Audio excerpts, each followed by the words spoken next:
Really excited about today's guest, Linda Burhans. She is an author and she's the host of Caregiving Connections or Connecting Caregivers Radio. But what I'm really excited, I love talking to sort of turning the mics on people that are out there interviewing various leaders and caregivers and things like that, because I know how much perspective I've gained by hosting these discussions. And so I'm really excited to welcome Linda to the stage, and we can get to know her a little bit better and gain from her insights. So Linda, if you want to jump on the stage there, that is wonderful. Welcome, Linda. And you're in Florida, correct? Yes, I am. All right. Well, I'm in the mid-Atlantic, and lately it feels like Florida every now and then around here. But I know that it's a lot hotter down there. But I'm real excited to introduce you to our community, but and gain some of your insights. Tell us a little bit about your story. How did you get to the point of hosting all these great things and writing a book?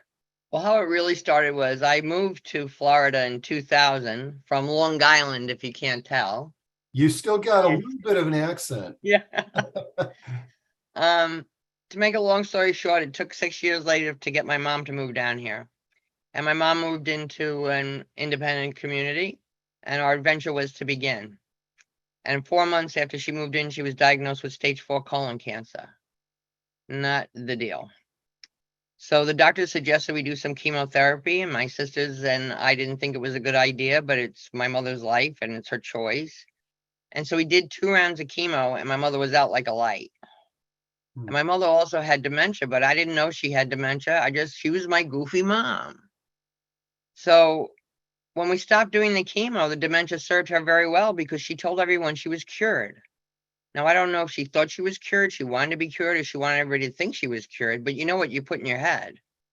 And we had a fabulous 18 months. I was with her every day, except one day they wouldn't let me bring in a jury duty. And we traveled. She made up with people she needed to make up with. She went places she wanted to see. And then she became very ill, and I moved in with her. And I tucked her into bed one night, and she said to me, "Good night and God bless," which she said to me a million times before. But I thought that was going to be the last night I was going to hear it. And I went in her living room and I prayed, "Dear God, please just give me a little longer. I'm not ready." And she woke up the next morning and she looked good. So I started writing my book, Good Night and God Bless. And I wrote through the last 3 weeks of her life and my grieving process. And then I reconstructed our adventures from my journals and calendars. And the book was published right away. And when I went out to promote the book, every time people came up to me crying, saying they needed help. And no one told me about anything when I took care of my mother. And I'm not a dumb bunny. Really, but you don't know what you don't know. Yep. So since then, altogether, between support groups and radio shows and podcasts, I probably have like 4,000 events. I do a yearly conference twice a year. I do a conference for caregivers, free to caregivers virtual. And it's just been absolutely fabulous, the gifts we had from COVID. Because at that time, I was doing a bunch of live support groups, and now I couldn't do that anymore. And I was like, oh my goodness, I need to touch my people, see my people. But I had no choice. And now I have caregivers in my support groups from all over the United States and Canada, and people that didn't have a support group near them. So I still do some live here in Seminole, Florida, but I do 3 virtual support groups a month and also a virtual journaling workshop for caregivers every month. I love it. Now, out of curiosity, what was your profession before you moved down to Florida and sort of stumbled into this caregiving world? Well, the funny thing was I used to be the chief financial officer for Breitling Watches, a Swiss watch company. I know them well. I'm a big Tour de France fan, and they're a huge sponsor of the race, which is going on right now. It was cool. So I was with Breitling, and when I left Breitling, I decided I wanted to be an entrepreneur, and I opened a Molly Maid franchise, and my husband opened a power washing franchise, and we sold both of them when we moved to Florida. And we were just going to do some investing in real estate and things like that, and then life gives you a whole new purpose, a Yeah. whole new purpose. Now, So is your husband still with you? no, my husband passed 2 years ago. Okay, So and sequentially, your I missed the date when your mom moved down there. What year was that? 2007. Oh, okay, all right. And so he Yeah. was involved with all of the Yeah. caregiving that you were going through as well. Yeah. Okay, Yeah. and so now you You know find, what it is? God always brings me back to the caregiving journey somewhere. Because if you're out there talking about it and you're talking to caregivers about it, you got to know that you were in it or you are in it to get it. yeah, And I'm going to New York City on Saturday morning to take care of my stepmother who's having a hip replacement. Woo, we're back. But it reminds me. It reminds me of the things you forget about when you're not directly in that situation, and it just gives me so much more empathy for my caregivers and my audience, Mhm. because the people that have been following me for a long time, it's what you see is what you get. Yeah, You know, when my husband was dying, if you listened to my radio show, you knew everything that was going on. I do a Tuesday tip for caregivers every Tuesday for it's over 3 years now. And it's just a tip, uh, like 4 to 8 minutes, because caregivers are so busy, but they can do 4 to 8 minutes. So that's been wonderful. I mean, my Tuesday tips, I've just become an influencer on YouTube, because a lot of content that people just need. yeah, yep. And let's see, someone says, good night and God bless. Thank you for sharing the abundant thanks and gratitude to your mother and your family for taking your ordered steps for your caregiver and caregiving life journey. That's a really nice statement. Yes. But so okay, so here you are, you change careers, you Yeah. entrepreneur, move down to Florida, and you're thrown into this caregiving journey. It inspires you to write this book. Tell me about the radio show, because Well, how did that come what about? so what happened is after a while, I was interviewed on a lot of radio shows about my book. And one particular station, I must have been on like 4 or 5 shows. And they were like, you need to have your own show. And I said, yes, I do. And that was 6 years ago. Oh, that's So, great. yeah, So yeah, so I said at it's, the beginning, I love interviewing other hosts of shows or people that have interviewed reporters, what have you, because I know I've gained so much knowledge by having all of these different conversations. Who are some of the folks that you've had on your radio show, or some of the stories, or it could be sort of a combination it's, of, it's, it's the stories of the regular caregivers. It's the stories of the family caregivers. We talk to a lot of professionals. We talk to a lot of authors, but the ones that touch my heart is the ones from the caregivers and how they've had a success or whatever. So I can give you an example. Recently, a woman had called me a few months ago crying, and she said, my mother was the best mother in the world until I was 14 years old. And then my mother got into a car accident and she got addicted to opiates. And oh, then my mother was the worst mother in the world. She said, so as soon as I was old enough, I got out of the house. She said, fast forward 25 years later, I now have to take care of my mom who has Alzheimer's. And mom's mad, she's mad, and anything that I'm suggesting isn't working. And I'm praying. And one morning I called her and I said, Julie, can you just tell me about one time with your mom that was absolutely fabulous? And she said, Linda, when I used to come home from school, my mother used to brush my hair every day. And the girl still has long hair. So I said, do you think you could go to your mom and say, Mom, nobody ever brushed my hair the way you do? And she said to me, you're pushing it, Linda. But now every afternoon at 4 o'clock, her mother brushes her hair and she says, I get to be the little girl. She gets to be the mom. And we're trying to forget about the other stuff. oh man, what a great story. And I agree, I mean, there, and I sort of, we talk about being experts in the field, it's but the real experts are the people that are like the individual that you were just talking about, that are dealing with a real life scenario, and they've got to break through those skeletons in the closet and come up with solutions and bite their lip and what have you, and be vulnerable. And the thing is, like, we can publish checklists, we can write articles on what you should do, this, that, and the other. But man, I guarantee there's no checklist in the world that has that woman's scenario out there. It's hearing that story is so powerful. Even just you telling it is powerful.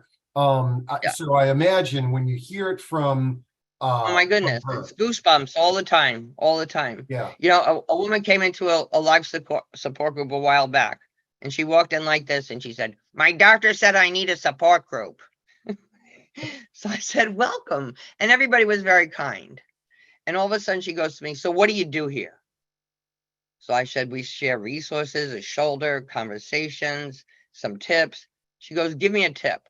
I said, "Excuse me?" She said, "Give me a tip." I said, "I don't know if this is appropriate for you, but this is my tip.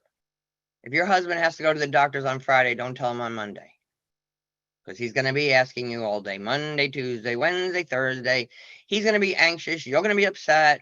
I said, "You tell him an hour before you're ready to go." She said, "Oh my goodness. He was up at 3:30 this morning, all dressed, ready to go to the doctor's." And she hit her hand on the table and she said, "I think I'm going to like this group."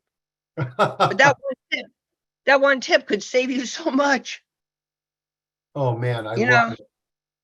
I love it. So now the book, I mean, you've, and actually while you're talking, I'm going to pull it up here because I always like looking at the table of contents. But number one, did you find you were doing this while your mom was alive, correct? You started writing the book? Right, 3 weeks before she died. And then she passed. But you know what? It was part of my healing process. You know what happens. You're a 24/7 caregiver, and bang, she's gone, and she's my mom. And how do you deal with this? And my mom died on December 14th, and I finished my book on Mother's Day. Now that's a short period of time because it was a mission. And if you look at my book, the last line of my book is, "Happy Mother's Day, Mama. I hope I make you proud of me." So, and my mother loves, I'm talking about her every day.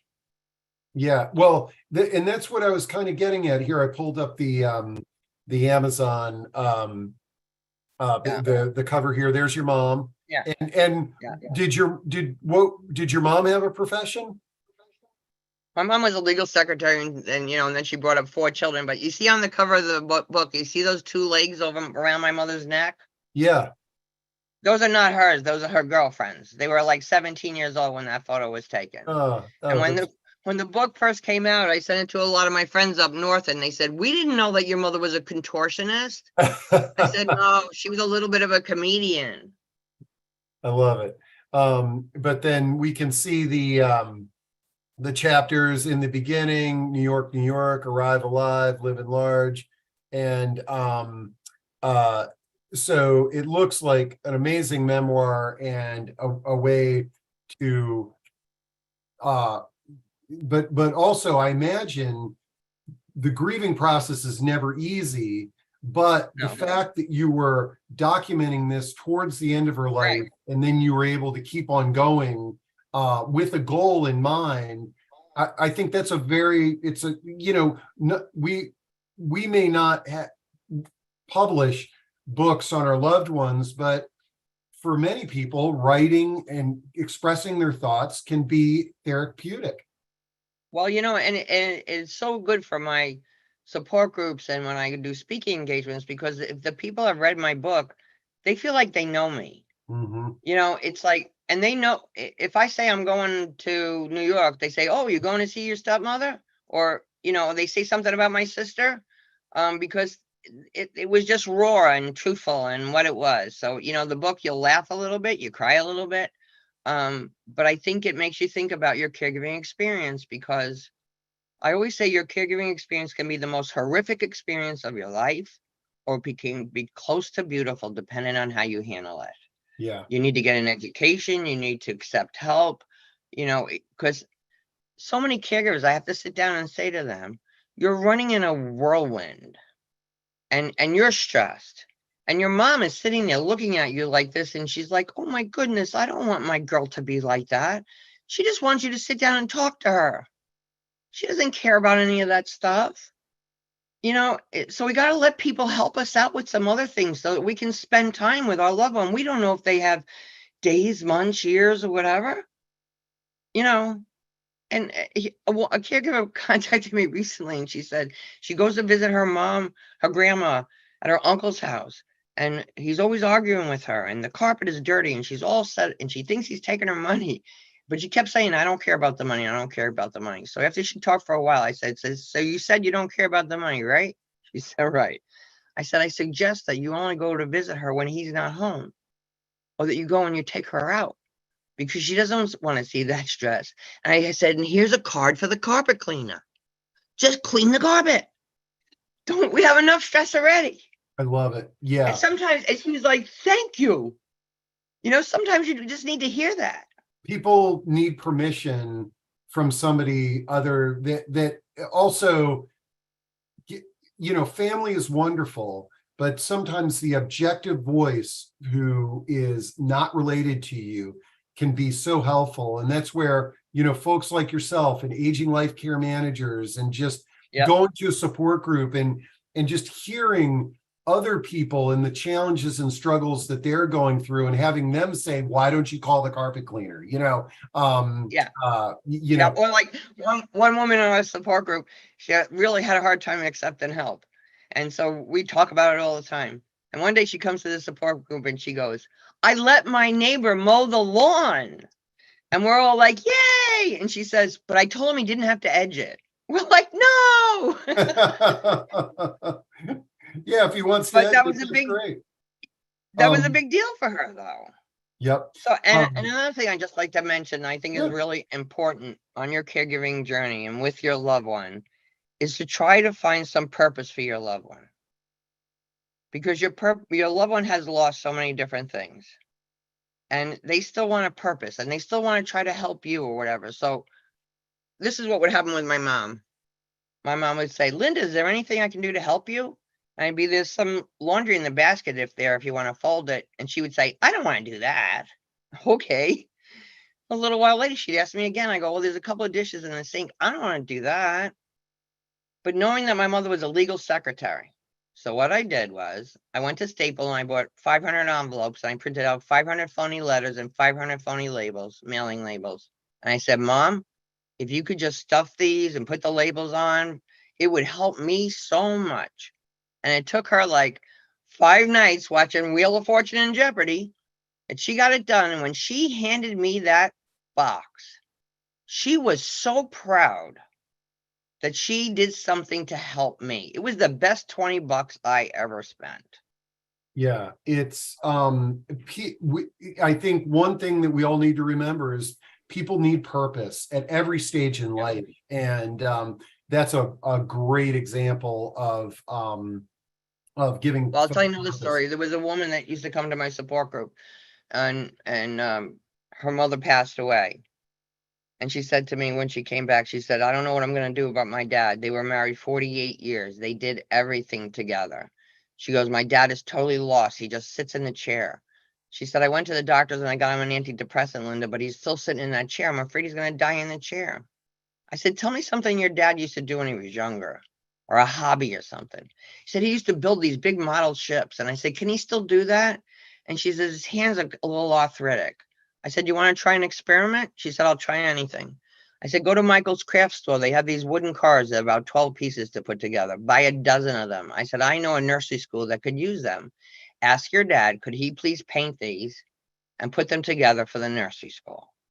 Well, before he passed away, I think he did something like 80 dozen cars, boats, every morning. He was shipping them to schools, and kids were Skyping with him. And I was like, oh my goodness, that's so fabulous. I said, but it must have got a little bit expensive. You having to do all that and ship it. She says, no, Linda, it was cheaper than the antidepressant. Yeah, and healthier. And Yeah. and I'm dropping in to chat it reminds me of using Legos for dementia, for folks with dementia. Great, easy to use, very creative process. But I want people to always try to think of what their profession was or what they did before. So a caregiver came to me one time and she said, my mother just follows me around the house all day. If she would just sit down for 2 hours, it would help me so much. So I said, can I come meet your mom? And I went over to meet her mom. Mom was like 96. Her mom used to be a school teacher. So first we talked about all the rotten kids today, and then we talked about how the teachers don't get paid enough money. And what we do is every Monday morning, we give mom a piece of poster board, and we give her magazines and tell her next week the teachers are teaching the children about flowers. So we need you to cut all the flowers out of these magazines and glue it on the poster board, and you can't have any white spots. And it takes her 2 hours a day, 5 days a week. And the daughter started bringing them to the school, and kids started sending thank you notes. And when it's somebody with dementia, you could do the same project every week. I love it. Yeah. And this is such a great reminder for everybody to just really go back over our loved ones' histories and the things that matter, and giving folks purpose, even at a stage in life or with healthcare challenges where you don't think they have a purpose. You've cited some wonderful examples of how that can happen. Make a purpose. We got a few questions. Make a purpose. Got a few questions here. Can you talk about caregivers who have jobs and work is interrupted because of caregiving duties? Now many baby boomers have not been able to save money to prepare for their retirement years. Some caregivers went back to work and were diagnosed with stage 4 colon cancer. What kind of support and resources can you suggest for caregivers? You know what? I'm approaching employers all the time. We need to make some changes. There are so many caregivers in the workforce. Some of the big companies, I used to work as a corporate trainer at one time. So I used to go to a bunch of different big companies, and they would have a gym on the premises, right? And they would have childcare on the premises. Why don't they have adult daycare on the premises? Why can't I bring mom to work with me and she can go into adult daycare and I can visit her at lunchtime? My productivity will be better. My health will be better. My stress level will be better. And the only other thing I can think, sometimes it's hard for people to find help or whatever. If you can find another caregiver that is in a boat similar to you, you can help each other. Recently, I was in my mailroom one day, and the lady goes to open up her mailbox, and it was stuffed, and all the mail fell out on the floor, and she started crying. And I'm thinking, it's only mail, and I'm helping her pick it up. And she says to me, "Oh, my husband has Alzheimer's. I can't even pick up my mail. I can't even leave the house." And there's another lady in the mailroom I didn't know, and she goes, "My husband has dementia too." And I'm like, "Okay, girls, you need to be friends, and you need to be friends with me." And now I see them walking around the property together. I love it. And the interesting thing is we talk to whoops, I got a little echo. Okay. Okay. It's still there. Shoot. Now can you oh boy. Okay. Guys, I know. You're right. Are you hearing the echo, Linda? Just a little bit. How about those in the audience? Are you guys hearing this? I can live with it if it's not bothering you. In any event, this is what we did when we were raising our kids. We get together, we go to the playground, we do things like that, and right. Wonderful to do this well. Okay, how do you? And then I have another. I was going to say I have another caregiver, so she takes care of her mom, and another caregiver takes care of her mom, and their moms are about the same age, and they're about the same diagnosis. So on Tuesdays, the one girl takes both the moms for 4 hours, And on Thursdays, the other girl takes both the moms for 4 hours. And on Friday, the four of them go out to lunch and the movies together. She says that's reduced my stress level so much, and it's given some socialization to my mom. Okay, I'm gonna talk less because of the echo. Yeah. There's a question. How do you help someone who has been diagnosed with MCI, who is in denial and refuses to have any conversation? You can't, people are going to be in denial many times, especially when it starts with MCI. I mean, I have one woman in the support group, and I actually met her and her husband live one day, and she's like, do you think he has MCI? Yeah, he has MCI. Yeah, he has it. But he doesn't want to admit it.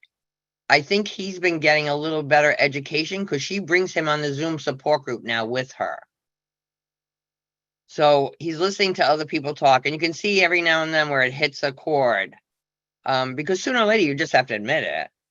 But if you can get him involved with somebody else that has it, or some kind of support group like that, then I think it makes it's a little bit of a buffer. Great advice. Okay, someone asks, when is your radio show on, and how can we listen or participate? Okay, so the radio show is live on the radio in Florida.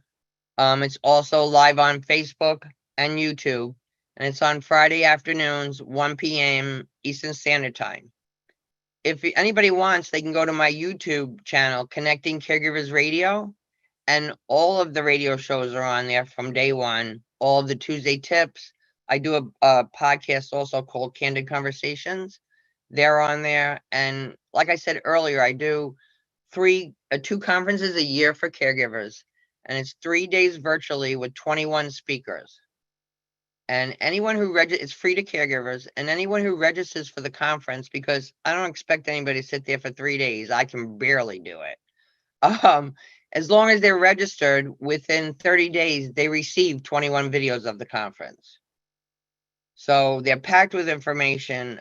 It's been going crazy. The caregivers are just soaking it up. And we have all kinds of different speakers. We'll have hospice. We'll have an elder care attorney.